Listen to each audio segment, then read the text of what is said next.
Hello everyone, this is Sanat Sao, your interview preparation and coding coach. आज के इस video में हम लोग रिएक्ट का ऑप्टिमाइजेशन टेक्निक सीखेंगे, जिसमें कि हम कैसे री रेंडरिंग ऑफ कंपोनेंट जो होता है, एक जो मेजर प्रॉब्लम है रिएक्ट डेवलपर्स का, वो कैसे हम लोग प्रिवेंट कर सकते हैं।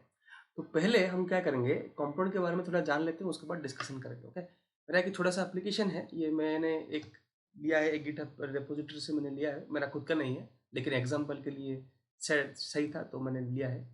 तो इसमें क्या है, एक काउंटर बनाया है डेवलपर ने। बेसिकली ये एक काउंटर है, और जब भी मैं क्लिक करूंगा, इंक्रीमेंट करूंगा, तो इसका वैल्यू इंक्रीज होता है। और इधर आप वैल्यू भी दे सकते हो। राइट, सिंपल काउंटर है। अच्छा, इस एप्लीकेशन में पहले हम लोग जान लेते हैं कि डॉम, मतलब ये वर्चुअल डॉम में हमारा कंपोनेंट भी कैसे बनता है। ठीक है, तो इसमें स्ट्रक्चरिंग जो है, आप देखोगे ये छोटा सा एप्लीकेशन है, इसमें ना ऐप JSX है, और ऑब्वियसली मेन JSX में इसको थोड़ा एक्सप्लेन कर लेते हैं। मेन JSX में इसका पूरा ऐप कंपोनेंट पहले रिंडर होता है। उसके बाद ऐप JSX में क्या होता है, इसमें एक हेडर, एक देखो जो भी ग्रीन में है ना, वो कस्टम कंपोनेंट है। हेडर ग्रीन में है, काउंटर ग्रीन में है, ये कस्टम कंपोनेंट है। बाकी जो ब्लू में है वो एस्टिमेट टैग्स है, सिंपल है। ओके, सो ये हो गया ऐप JSX जो कि पेरेंट कंपोनेंट है। सो हेडर और काउंटर हो गया चाइल्ड कंपोनेंट, और काउंटर में हम लोग प्रॉप्स में डेटा पास करते हैं। अगर काउंटर को ओपन करेंगे तो काउंटर में भी और आइकन का बटन, और काउंटर आउटपुट और आइकन बटन, ये तीन चाइल्ड कंपोनेंट्स और है। ओके, और काउंटर आउटपुट के अंदर जाएंगे तो इसमें कुछ नहीं है, आई थिंक इधर एंड होता है। और आइकन बटन में जाएंगे तो और HTML उसमें होगा, या इसमें आइकन कंपोनेंट और एक है।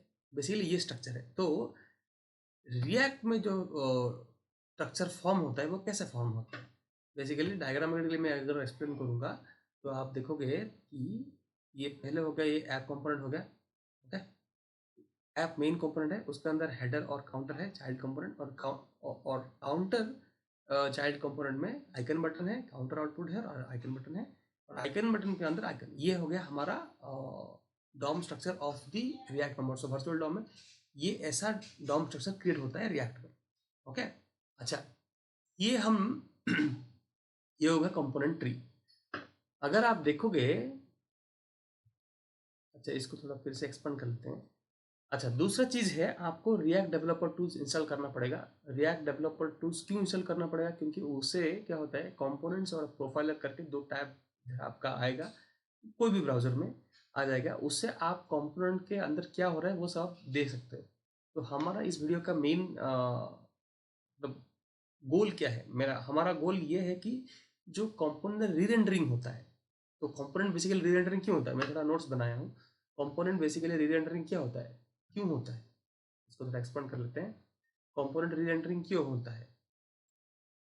कंपोनेंट होता है री रेंडरिंग तीन रीजन के लिए। एक होता है अगर पेरेंट कंपोनेंट रेंडर होता है तो चाइल्ड कंपोनेंट रेंडर होता है।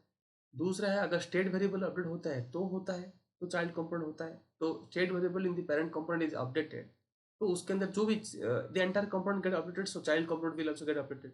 राइट, अगर प्रॉप्स अपडेट होता है तभी भी आपका कंपोनेंट री रेंडर होता है। तो तीन तीन वजह से कंपोनेंट री रेंडर होता है। Even if it doesn't work, it is force to re-render.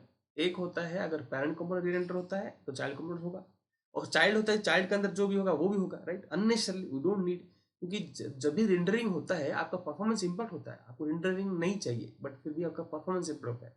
तो इस वीडियो में हम लोग क्या कर रहे हैं, परफॉर्मेंस इंपैक्ट कैसे डिक्रीज करेंगे, परफॉर्मेंस कैसे बेटर होगा। सो अगर री रेंडरिंग कम हो जाता है, री रेंडरिंग हम लोग प्रिवेंट कर लेते हैं, तो परफॉर्मेंस बेहतर बन जाएगा। राइट, तो हम लोग देखेंगे कि री रेंडर कैसे प्रिवेंट करेंगे। ओके, तो री रेंडर क्यों होता है, तीन रीजन मालूम पड़ गया। अब हमको देखना है कि री रेंडर हो रहा है नहीं हो रहा है, हमको कैसे मालूम पड़ेगा। राइट, तो देखने के लिए हमको रिएक्ट डेवलपर टूल्स हमको इंस्टॉल करना पड़ेगा। अच्छा, रिएक्ट डेवलपर टूल्स जब आप इंस्टॉल करोगे तो आपको कंपोनेंट्स और प्रोफाइलर मिल जाएगा। तो प्रोफाइलर टैब में देखोगे तो उसमें ना दो वर्जन है इधर, एक फ्लेम ग्राफ है और एक है रैंक्ड। तो फ्लेम ग्राफ में देखो आप, ऐप हो गया मेरा मेन कंपोनेंट, हेडर और काउंटर कॉन्फ़िगरेशन कंपोनेंट है, और उसके अंदर icon button. Let me refresh, तो आपको अच्छे से दिखेगा। इसको रिमूव कर लेते हैं।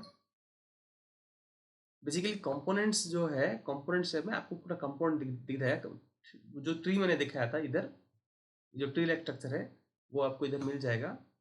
ऐप हो गया मेन, उसके बाद हेडर हो गया चाइल्ड, और काउंटर हो गया चाइल्ड। और काउंटर चाइल्ड के अंदर आपका आइकन बटन एक है, काउंटर आउटपुट है, और एक आइकन बटन, राइट। तो प्रॉपर स्ट्रक्चर हो जाता है। और एवरी कंपोनेंट के अंदर कौन सा प्रॉप्स है, कितना कौन सा हुक है, राइट, वो सब भी इंफॉर्मेशन आपको मिल जाएगा। ओके, अकाउंट बटन में जाओगे तो उसमें क्या क्या प्रॉप्स है, उसमें क्या क्या हुक्स है, सब मालूम, बेसिक इन्फॉर्मेशन और component. Similarly Redux dev tools अगर इंस्टॉल करोगे, रिडक्स आप एक्सटेंशन में जाओगे टाइप कर सकते हो React developer tools, simple install. Extension में जाके Redux developer tools and then install. Okay, तो आपका और उसके बाद ब्राउजर क्लोज करके फिर से ओपन कर लेना, तो आपको ये टैब दिख जाएगा। अच्छा, अभी प्रोफाइलर का रूल क्या है मैं आपको बताता हूँ।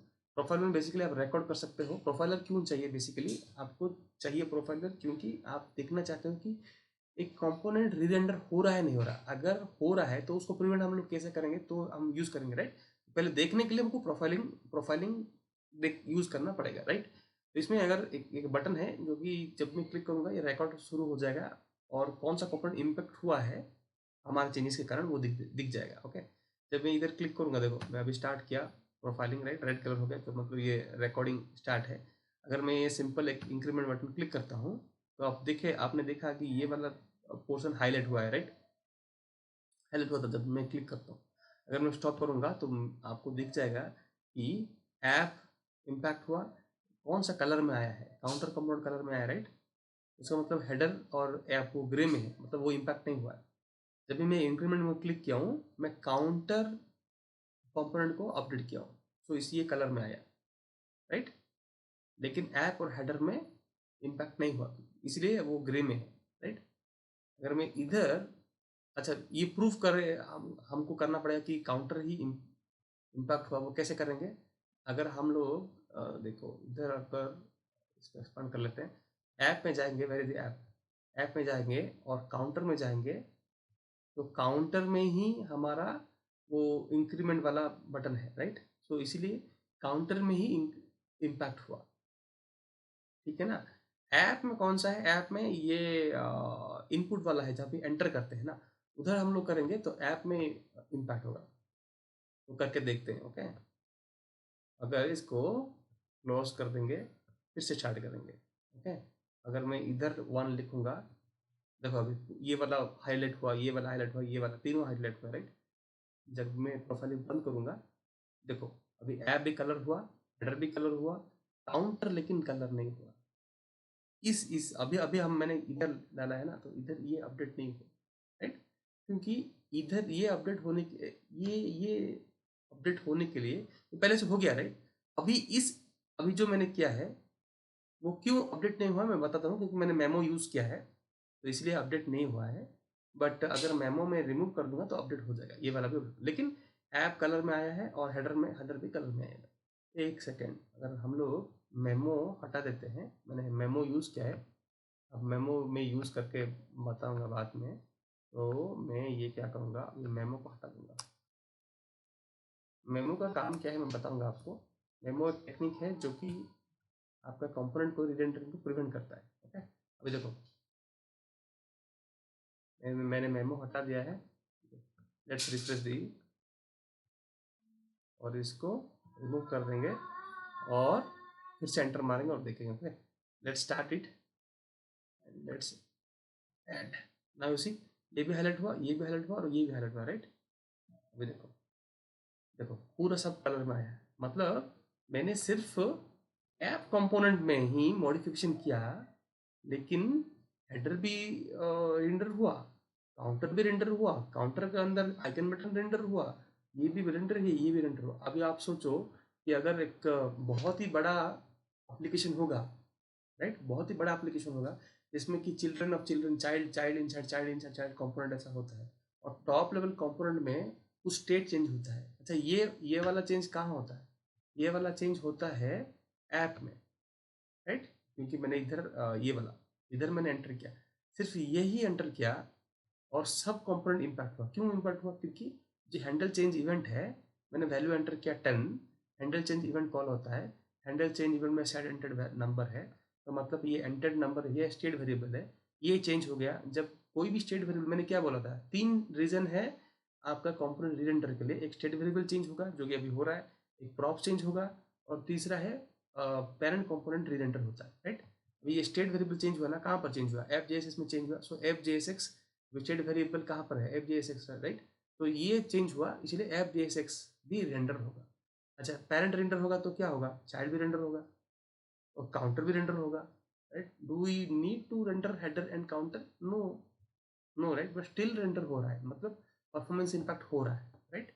इसलिए हमको ऐसा टेक्निक सोचना पड़ेगा जो कि हमारा कंपोनेंट रीरेंडरिंग इधर नलीफाई होगा तो ठीक है, नहीं तो कम कर सकता है। तो एक रिएक्ट मेमो करके एक कॉन्सेप्ट है जो यूज करके हम लोग कंपोनेंट रीरेंडरिंग प्रिवेंट कर सकते हैं, ठीक है। और रिएक्ट मेमो क्या होता है मैं आपको बताता हूँ। बेसिकली ये होता है जैसे कि यूज स्टेट है, राइट, वैसे ही हम लोग मेमो यूज करेंगे रिएक्ट में, रिएक्ट का ही रिएक्ट मेमो बोलते हैं उसको। एक यूज मेमो करके एक है वो सेपरेट है, बट ये जो मेमो है इट्स ओनली मेमो, ठीक है। इसमें क्या होता है, जो भी आप कंपोनेंट को रिरेंडर करना प्रिवेंट करोगे, करना चाहते हो, वो देखो ये मेरा कंपोनेंट है ना, काउंटर कंपोनेंट, इसको मैं कहाँ एक्सपोर्ट कर रहा हूँ, एक्सपोर्ट कर रहा हूँ ना, इधर आप मेमो यूज कर सकते हो। तो मेमो क्या करेगा, आप बोल रहे हो कि ओके ये जो काउंटर कंपोनेंट है ये कहाँ पे यूज होता है, ये FJSX में यूज होता है, राइट, ये वाला।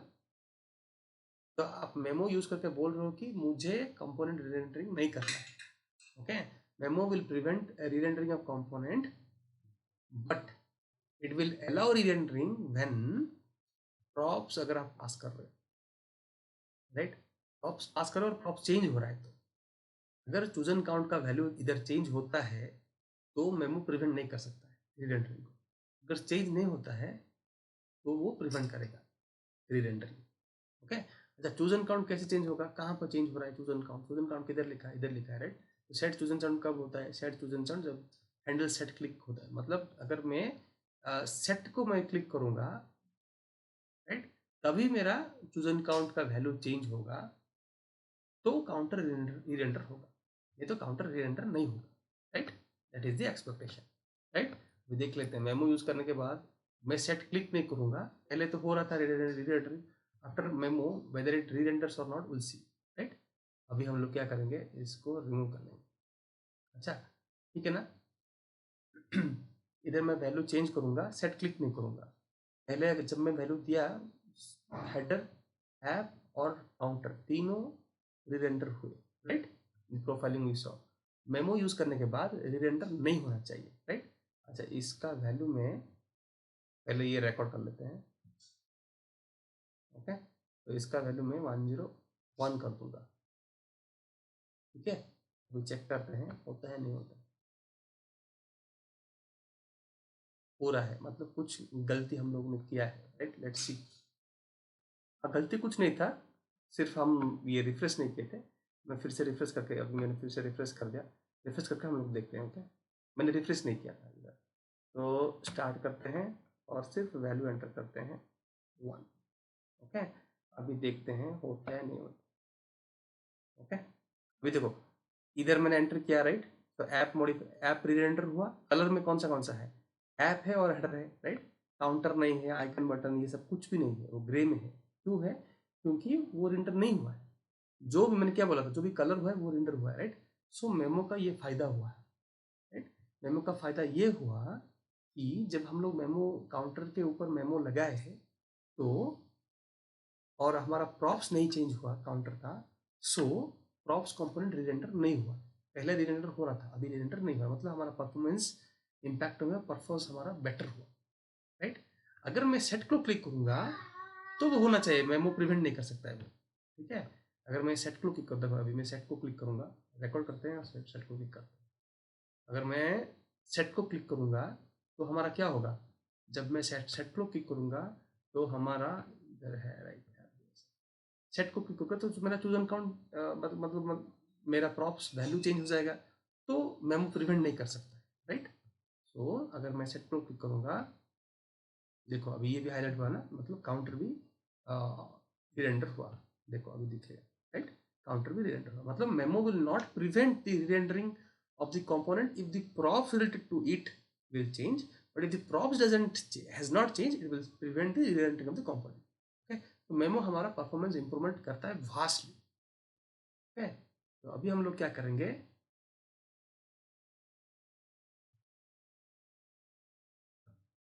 थोड़ा सा नोट्स है. तो you should avoid using memo frequently. Don't overuse it, because use as high up in the component tree as possible. So higher up the component tree आप use करो, क्योंकि अगर हायर आप यूज कर रहे हो तो चाइल्ड कंपोनेंट भी रीरेंडरिंग को प्रिवेंट हो जाता है. जैसे मैं काउंटर के अंदर जो कंपोनेंट है वो रीरेंडर नहीं हुआ, right, because I use memo, but that will create problem also. अगर आप प्रॉप्स मतलब प्रॉप्स आप डाटा पास कर रहे हो, पेरेंट से चाइल्ड, चाइल्ड से चाइल्ड, चाइल्ड से चाइल्ड पास कर रहे हो for some other reason, if you are not using context API and you are passing like that, उसमें क्या होता है, आपका जो चाइल्ड कंपोनेंट प्रॉप्स पासिंग है ना, वो प्रिवेंट हो जाएगा, राइट. मतलब अननेसेसरी चेक होगा बार बार. मेमो चेक करता रहेगा कि प्रॉप चेंज हुआ है नहीं हुआ, चेंज हुआ है ना, तो बार बार आप चेक करो तो वो भी परफॉर्मेंस इम्पैक्ट होता है, राइट. सो ज़्यादा यूज़ नहीं करने का. तो कहाँ यूज़ नहीं करना है, अगर आप ज़्यादा प्रॉप्स यूज़ कर रहे हो डेटा पास करने के लिए, प्रॉप्स यूज़ कर रहे हो, तो उधर मेमो यूज़ मत करो, क्योंकि अननेसेसरी चेक होता रहेगा. और अगर आपको यूज़ करना है तो top of the component use करो, और डम कंपोनेंट चाइल्ड में होना चाहिए, मतलब प्रॉप्स नहीं यूज़ करना चाहिए. ओके, अगर आप प्रॉप्स यूज़ कर रहे हो तो यूज़ मेमो मत करो. Okay, so use as high as up in the component tree as possible, because blocking a component execution there will also block all child component execution. Okay, तो आपका performance improve होगा. Checking props with memo cost performance. Don't wrap it around all your components. सब component के ऊपर आप props आप memo use मत करो. It will just add a lot of unnecessary checks. बहुत सारा अननेसेसरी चेक आ जाएगा. ओके, उसके बाद don't use it on components where props will change frequently. ये मैंने बोला, क्योंकि it will perform meaningless check. Whether props change हुआ नहीं हुआ, मीनिंगलेस चेक होगा.